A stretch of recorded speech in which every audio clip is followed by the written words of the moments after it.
ভাড়া কত? দেন সামনে ঈদ, আপনার যা মনে চায় তাই দেন। আচ্ছা বুঝছি, ধরো 10 টাকা বাড়াই দিলাম। মামা একটা কথা কই, কি করবে কও? মানে বুঝছি কি, মানে আমার একটা মাইয়া আছে অনেক সুন্দর।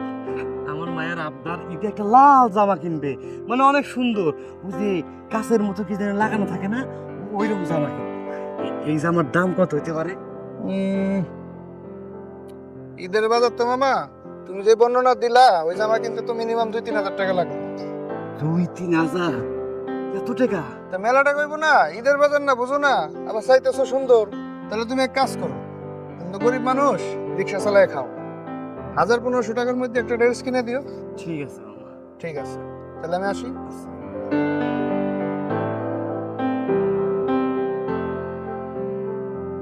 2-3 হাজার টাকা?